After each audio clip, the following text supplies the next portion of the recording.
हरे कृष्णा।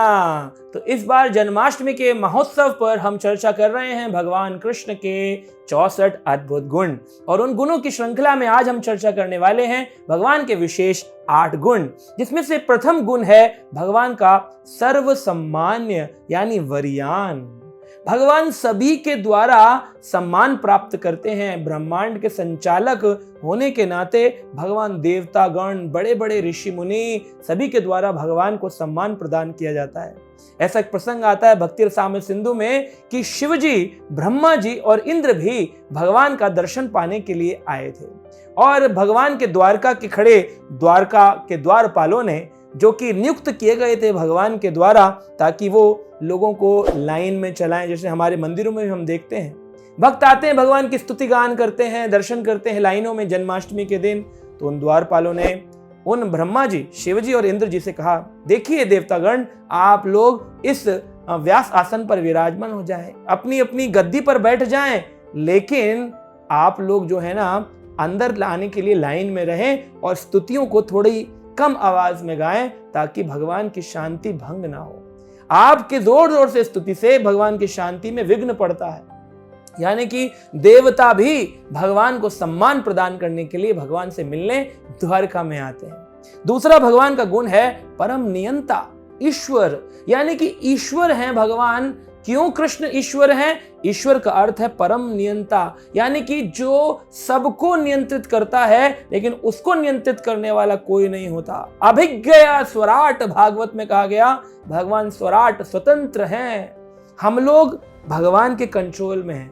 बुखार आ जाता है, हम लोगों को अपने अपने गुणों के कंट्रोल में, तमोगुण, रजोगुण, सतोगुण कंट्रोल करते हैं। कभी कभी हम समाज के कंट्रोल में होते हैं, बॉस कंट्रोल करता है ना, माता पिता कंट्रोल करते हैं। लेकिन कृष्ण कैसे हैं?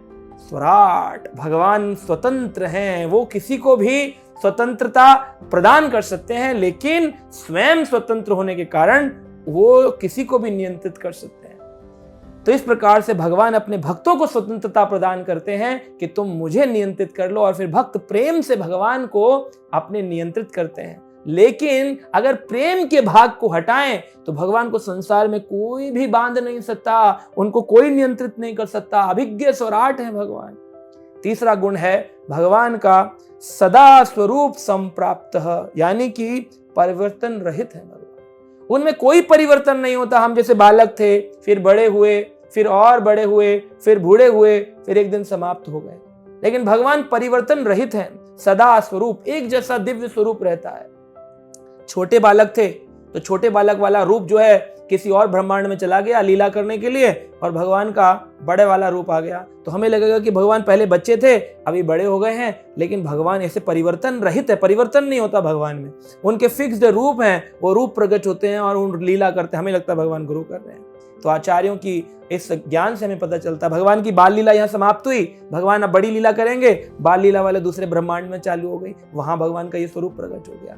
तो ये भगवान परिवर्तन रहित है।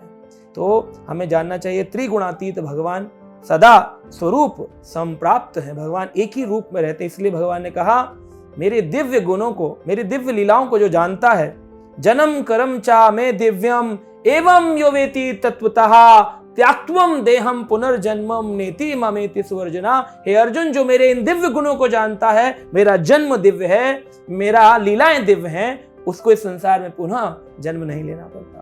चौथा भगवान का गुण है सर्ववेता। भगवान सर्वज्ञ हैं। हम लोग हो सकता है बहुयज्ञ हो, यानी कि बहुत चीजों का हमें ज्ञान हो जाए, बहुयज्ञ बोलते हैं ना, बहुत चीजों का ज्ञान है। जैसे आर्टिस्ट भी है, डॉक्टर भी है, इंजीनियर भी है, डांसर भी है, तो बहुयज्ञ तो हो सकते हैं, लेकिन सर्वज्ञ नहीं हो सकते। कृष्ण सर्वज्ञ हैं, उन्हें हर चीज का ज्ञान है। हमारे हृदय में क्या चल रहा है जब कृष्ण परमात्मा रूप में जानते हैं, परमाणु के अंदर क्या चल रहा है भगवान परमाणु में प्रवेश करके जानते हैं, इस ब्रह्मांड में क्या चल रहा है गर्भोदक्षाई विष्णु रूप में जानते हैं।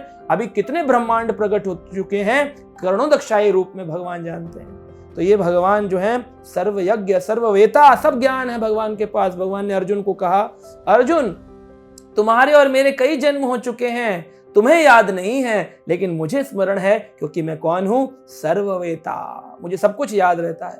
पांचवा भगवान का गुण है नित्य नवीन। नित्य नवीन यानी नित्य नूतन। सदा एकदम भगवान नित्य नवीन स्वरूप में रहते हैं। गोपियों के साथ रास नृत्य करने जब भगवान गए तो भगवान ने ब्रह्मा जी की एक रात्रि तक रास लीला करी उन करोड़ों गोपियों के साथ में। एक रात्रि कितनी बड़ी है ब्रह्मा जी की? ब्रह्मा जी का एक दिन जो होता है और एक रात्रि, ये अलग अलग कहलाती है। ब्रह्मा जी के दिन को कल्प कहते हैं और रात्रि को प्रलय काल। इसकी अवधि क्या है? शास्त्र बताते हैं ब्रह्मा जी के एक दिन में 12 घंटे में ब्रह्मा जी 14 मनु की रचना करते हैं और एक मनु 71 चतुर्युगों में जाते हैं और चतुर्युग की आयु है 43,20,000 वर्ष। यानी कि साधारण दृष्टि से देखें 43,20,000 इंटू मल्टीप्लाई 71 इंटू 14 क्या बन गया? ब्रह्मा जी के 12 घंटे। और इतनी ही बड़ी रात्रि होती है, यानी कि लगभग 4 अरब लेकर चलें वर्ष निकल गए तब ब्रह्मा जी की रात्रि समाप्त होती है। तो ब्रह्मा जी की इतनी बड़ी जो रात्रि है वो भगवान कृष्ण ने इस रात्रि में रास लीला करी। हम लोगों की मनुष्य बुद्धि वाली रात्रि में नहीं, 12 घंटे वाली में भगवान ने इतनी लंबी रास लीला करी। लेकिन जब दिन हुआ तो क्या कहती हैं गोपियां? अरे अभी तो कुछ क्षण ही गुजरे हैं आपके साथ स्वामी। क्योंकि कृष्ण कैसे हैं? नवीन है, नित्य नूतन है। कभी उनके साथ रह करके ऐसा लगता ही नहीं है कि पुराने हो गए। हम लोगों की मित्रता पुरानी होने पर कभी कभी खंडन हो जाता है, लेकिन कृष्ण की मित्रता, कृष्ण का नाम जितना पुराना प्राचीन होता जाएगा हमेशा नवीन लगेगा, नित्य नूतन लगेगा। भगवान ने रासलीला के वक्त चंद्रमा को, प्रकृति को, सबको रोक दिया परम नियंत्रक होने के कारण। इसी कारण से भगवान जो हैं उनका नित्य नवीन रूप सदा विराजमान रहता है। वो नियामक हैं, सब कुछ कंट्रोल कर सकते हैं कृष्ण। छठा गुण है भगवान का सच्चिदानंद विग्रह। सच्चिदानंद कहा गया है सदांग्रह भगवान को। तो क्या मतलब है सच्चिदानंद विग्रह या सच्चिदानंद सदांग्रह? कहते हैं सत का मतलब है शाश्वत है भगवान, कभी मरते नहीं है, हर स्थान पर व्यापक रहते हैं। हम लोग सत नहीं है, मरते हैं, मतलब हम शरीर छोड़कर आत्मा दूसरे शरीर को प्रवेश करती है। लेकिन कृष्ण का शरीर दिव्य शरीर है, उनका शरीर समाप्त नहीं होता है। कुछ भौतिकवादी लोग बोलते हैं पैर में तीर लगा था और भगवान जो है मर गए थे। वैसे तो पैर में तीर लगने से कोई मरता नहीं, मनुष्य भी नहीं मरेगा। पैर का क्या हो जाएगा? काट कर एम्पुटेशन हो जाएगा, सर्जरी हो जाएगी, और व्यक्ति अपने उस पैर के बिना रहने लग जाएगा।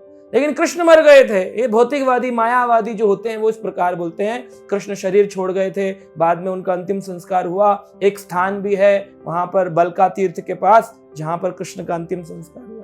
तो भगवान ने माया शरीर छोड़ा, एक शरीर उत्पन्न किया इसे भौतिकवादियों के लिए। लेकिन कृष्ण का जो स्वयं शरीर है जिससे वो लीला करते हैं वो सच्चिदानंद है, सत है, कभी समाप्त नहीं होता है। सदा गोलोक से आते हैं जिस शरीर जिस आत्मा के साथ, उसी शरीर उस आत्मा के साथ स्व शरीर भगवान घूमते हैं। उनका शरीर दिव्य है।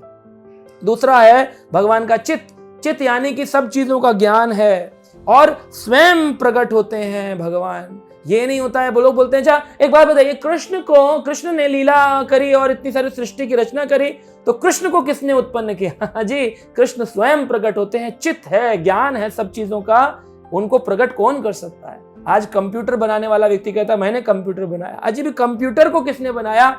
कंप्यूटर को इंसान ने बनाया। इंसान को किसने बनाया? बोले जी इंसान को भगवान ने बनाया, वो कृष्ण है। तो इस प्रकार से चित्त, हर चीज का ज्ञान भगवान के पास है। और तीसरा है आनंद। सदा आनंद में भगवान रहते हैं, सदा आनंद इतना अनुभव करते हैं। शुद्ध प्रेम निदान भगवान जो है सच्चित आनंद है। नंद के आनंद भयो जय कन्हैया लाल की। लोग जन्माष्टमी में गाते हैं नंद के घर में किसने जन्म लिया? कृष्ण ने नहीं, लाला ने नहीं, स्वयं आनंद ही प्रकट हो गए हैं। यानी कि अगर देखें तो कृष्ण ही आनंद है। जैसे कभी कभी कोई स्वीट चीनी से कुछ बनाए जाते हैं बच्चों के लिए खिलौने, जैसे मिठाई का हाथी बनाया गया, उस हाथी को तोड़ेंगे तब भी मीठा है, उसकी सूंड तोड़ेंगे तब भी मीठी है, उसके पांव तोड़ेंगे तब भी मीठा है, क्योंकि चीनी का बना हुआ हाथी है, घोड़ा है, बच्चों के लिए बनाया जाता है। तो इसी प्रकार कृष्ण आनंद के बने हैं, उनका नाम आनंद से भरा है। हम जप करते हरे कृष्ण कृष्ण कृष्ण हरे हरे, हरे राम राम राम हरे हरे। तो ये क्या है? आनंद प्रदान। भगवान का प्रसाद आनंद देता है, भगवान के भक्त आनंद देते हैं, सब चीजें आनंद प्रदान करती हैं। तो हम देखते हैं, और संद्रांग का मतलब है दिव्य स्वरूप है भगवान का, कोई साधारण मनुष्य स्वरूप नहीं है। लगता है मनुष्य जैसे हैं लेकिन मनुष्य नहीं है। भगवान ने गीता में कहा कि जो मुझे मनुष्य मानते हैं वो मूर्ख हैं। मूढ़ाम ना भी जानाति, मूर्ख मुझे नहीं जान पाएंगे। मनुष्यम तनुमाश्रितम, वो सोचेंगे मैंने मनुष्य का तन लेकर के मैं विराजमान हूं, जबकि भगवान का तन कैसा है? दिव्य है। सातवां भगवान का गुण है सर्व सिद्धि निषेवित। सारी सिद्धियां जितनी हम चर्चा करते हैं, कोई सिद्धिवान हो, पानी पे चल सकता है, हवा में उड़ सकता है। एक आदमी ने सिद्धि प्राप्त करी थी, वो इंटरनेशनल बैंक के अंदर यहीं से बैठे बैठे अपने हाथ को बढ़ा करके धन को चोरी कर लेता है। कोई लोग एक जगह से अदृश्य हो जाते हैं, दूसरी जगह प्रकट हो जाते हैं। ऐसे कई सिद्धि लोग हैं, लेकिन इन्हीं सभी योगियों की सिद्धि किससे आती है? कृष्ण से आती है। सबसे बड़े योगी नाम अपि सर्वेषां मद्गतिरंतरात्मनः, भगवान गीता में कहते हैं योगियों के सबसे बड़े योगी कौन है? कृष्ण का है, मैं हूं। 8 प्रकार की सिद्धियों की चर्चा शास्त्र करता है और सभी 8 सिद्धियां कृष्ण से प्रकट होती हैं। कौन कौन सी हैं? अणिमा सिद्धि। अणिमा यानी कि लघुतम से भी लघुतर हो जाएंगे भगवान, छोटे से भी छोटे बन जाएंगे। एक छोटे से मिट्टी के तिनकी के अंदर भी कृष्ण प्रवेश करते हैं। अणु, एटम में भी कृष्ण प्रवेश करते हैं। एटम सबसे छोटी चीज है, उस एटम, उस अणु में भी, परमाणु में भी भगवान प्रवेश करते हैं। उनकी सिद्धि है कौन सी? अणिमा सिद्धि। दूसरी सिद्धि है महिमा सिद्धि। महिमा सिद्धि यानी महानतम से महानतम बन जाएंगे भगवान, बहुत भारी हो जाएंगे, हैवी हो जाएंगे भगवान। तृणाव्रत जब लेके उड़ा तो हल्के थे, तृणाव्रत को जोर से नीचे गिरा दिया क्योंकि इतने भारी हो गए थे, तृणाव्रत उनको आकाश में संभाल नहीं पा रहा था। तीसरी सिद्धि है लघिमा सिद्धि, भगवान हल्के से भी हल्के हो जाएंगे। चौथी है प्राप्ति सिद्धि, यानी कि भगवान अपनी इच्छा शक्ति से कोई भी कार्य किसी के द्वारा करवा सकते हैं। उनकी इच्छा शक्ति है, सृष्टि की रचना कर सकते हैं इच्छा शक्ति के द्वारा। पांचवी है ईशित्वा शक्ति। ईशित्वा यानी कि अद्भुत चीजों का निर्माण कर सकते हैं, जैसे इस दृश्य जगत का निर्माण कृष्ण किया। ये अद्भुत दर्शन कराया भगवान ने। पहाड़ बना दिए, नदियां बना दी, समुद्र बना दिए। अभी समुद्र में जल भर दिया, उस जल को भरने के लिए नीचे पहले खुदाई करी है, खुदाई हुई तभी तो पानी भरा है। तो एक बार ऐसे ही अकबर ने बीरबल से पूछा था खुदा की खुदाई क्या है? तो बीरबल ने कहा देखिए महाराज, समुद्रों में जो जल भरा है ये आपने नहीं भरा, हमने नहीं भरा। कहा हाँ, लेकिन समुद्र का जल भरने से पहले इसकी खुदाई करनी पड़ेगी, कुआं खोदेंगे, सरोवर खोदेंगे, तभी तो जल भरेंगे। तो कह रहे खुदा की खुदाई यही है, उस खुदा ने ऐसी खुदाई करी है कि कोई खुदाई नहीं कर सकता है। तो भगवान कृष्ण के द्वारा किया गया अद्भुत कार्य ये कैसे होता है? भगवान नहीं करते, उनकी शक्ति है ईशित्वा शक्ति। छठी शक्ति है भगवान की प्रकाम्य शक्ति। ये शक्ति क्या है? कहते हैं सभी मनोकामनाएं पूर्ण कर सकते हैं। गोपियां मुझे प्रेम करें, ये मनोकामना आएगी तो अपनी प्रकाम्य शक्ति के द्वारा कृष्ण ये कार्य करा सकते हैं। सातवीं शक्ति है वशित्वा शक्ति, यानी कि भौतिक क्रियाओं को नियंत्रित कर सकते हैं। ब्रह्मांड में सूरज कब निकलेगा, रोज सुबह सूरज उसी दिशा से, है ना, आ जाता है, निकल कर उदय काल होता है और उसमें अरुणा माँ के साथ में, लालिमा के साथ सूर्य प्रकट होता है ईस्ट डायरेक्शन से। रोज कोई चेंज नहीं होता है कि चलो आज ईस्ट की जगह वेस्ट से निकलूंगा, साउथ से निकलूंगा, वहीं से आता है रोज। कौन सी शक्ति से हो रहा है? वशित्वा शक्ति है भगवान के पास।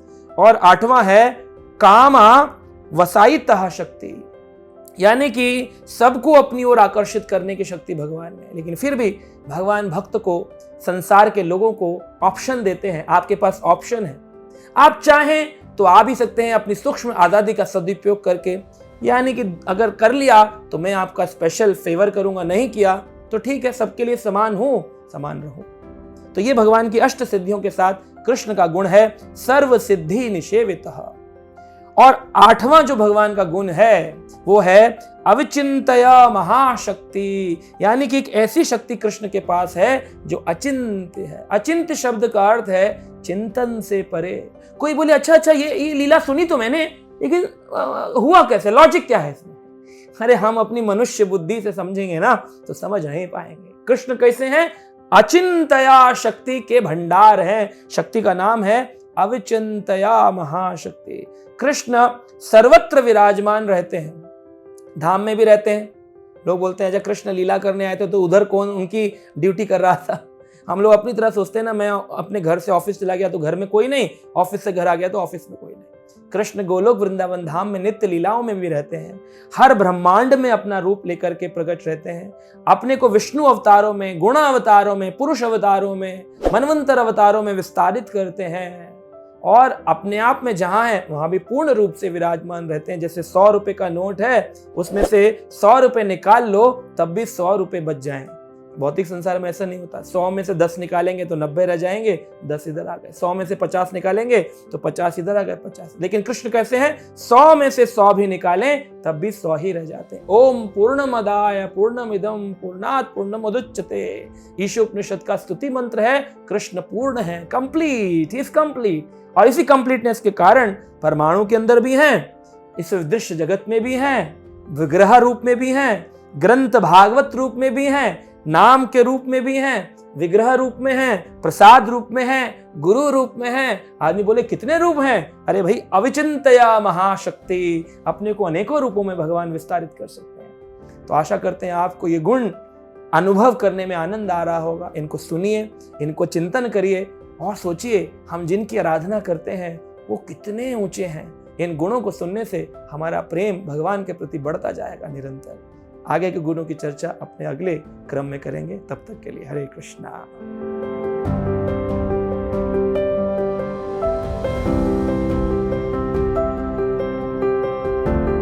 Subscribe now and press the bell icon. Never miss an update.